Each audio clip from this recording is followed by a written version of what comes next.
혹시 이런 경험 있으신가요? 병원 가면 또 썼으니 실비 청구는 무조건 해야지 하고 습관처럼 청구를 하셨다가 나중에 새롭게 보험 가입을 하려고 하니까 청구 이력 때문에 가입 거절 아니면 보장을 해주되 몇 년 동안은 보장 제외 이런 말 들어보신 적 없으신가요? 실비 보험은 분명 내 돈 내고 가입한 건데 왜 청구했다가 오히려 손해를 볼 수 있는 걸까요? 이번 영상에서는 실비 보험 언제 청구해야 하고 언제 참아야 하는지, 병원 다녀온 기록이 내 보험에 어떤 영향을 주는지, 그리고 많은 분들이 잘 모르고 계시는 보험사 조사 대응까지 자세하게 알려드릴게요.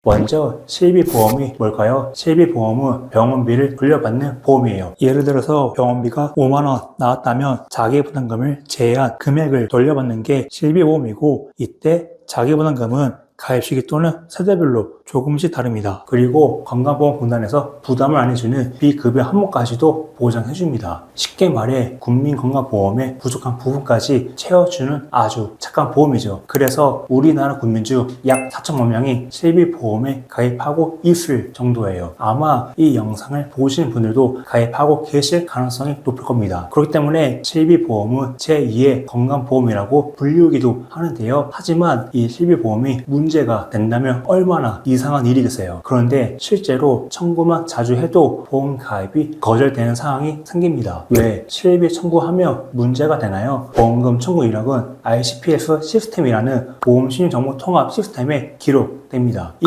기록은 모든 보험사가 공유하는데요. 즉 A 보험사에 청구했더라도 이 보험사에서도 내 청구 이력을 볼 수 있는 거죠. 그래서 나중에 보험을 새로 가입하려고 할 때 최근 3개월, 1년, 5년 이내 치료 이력을 고지해야 하는데요. 하지만 고지 대상이 아닌 질병이라도 청구 이력이 남아있으며 보험사가 고지를 요구하는 경우가 있습니다. 예를 들어 3년 전에 장염으로 2번 통원 치료하고 실손 청구를 했어요. 원칙적으로 고지 대상은 아니지만 청구 이력이 있으며 보험사는 장 관련 보장을 일정 기간 제한하거나 보험료를 더 비싸게 받거나 심하면 아예 가입까지 거절할 수 있습니다. 지금 말씀드린 내용은 실제로 자주 발생하는 내용인데요. 특히 여성분들 같은 경우에는 부인과 질환으로 병원 치료받고 실비 보험으로 청구하는 경우 꽤 많으시죠? 이럴 때 보험사에서는 현재 치료 중인지 아니면 치료가 끝나지에 따라 조건이 달라집니다. 치료가 아직 진행 중이면 자궁이나 낭소 관련 전체를 아예 보장하지 않는 정기간 부담보 조건이 붙을 수 있어요. 치료가 끝난 지 시간이 좀 지났다면 1년이나 2년처럼 일정 기간만 보장을 제외하는 기간 부담보로 조건이 완화되기도 합니다. 즉 청구 이력이 있으면 무조건 가입이 안 되는 건 아니지만 그 청구 이력으로 인해 보장 제한 조건이 붙을 수 있다는 점은 꼭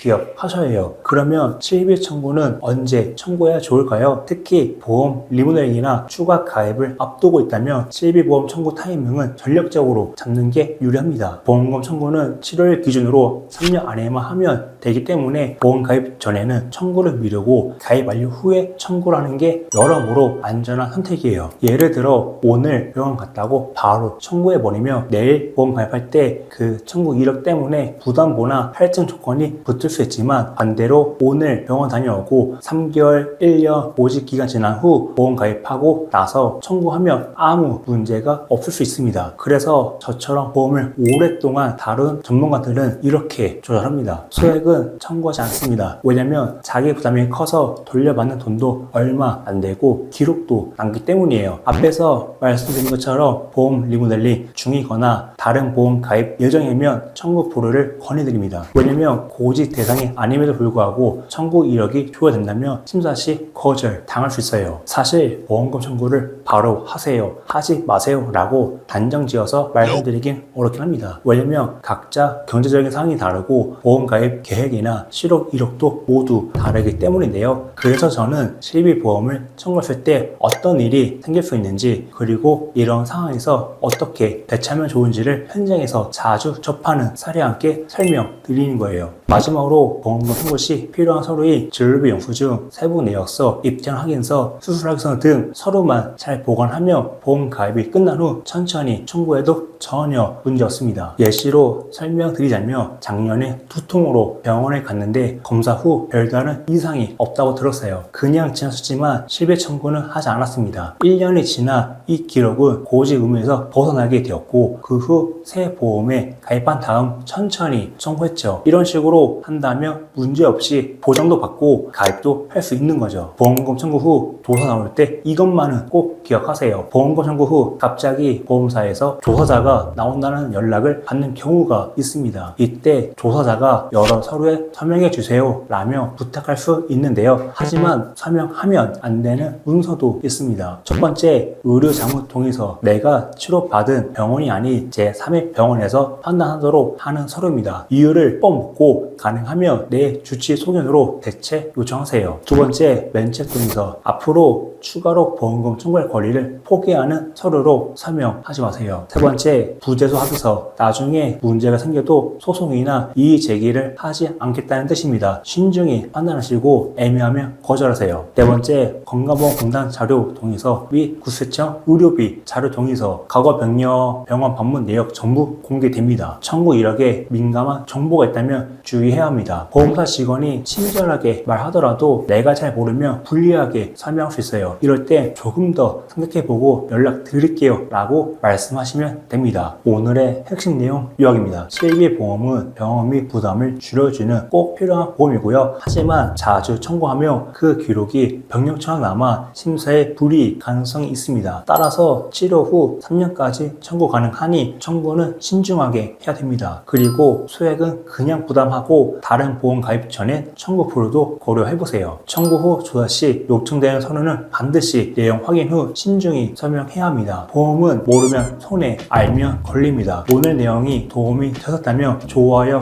구독, 알림 설정 부탁드리고요. 주변에도 실비보험 때문에 고민하는 분이 계시다면 이 영상 꼭 공유해주세요. 추가로 궁금한 점이나 도움이 필요하시면 영상에 나와있는 정보로 우둥이 아빠를 찾아주세요. 본 광고는 심의 기준을 준수하였으며 유효기간은 심의일로부터 1년입니다.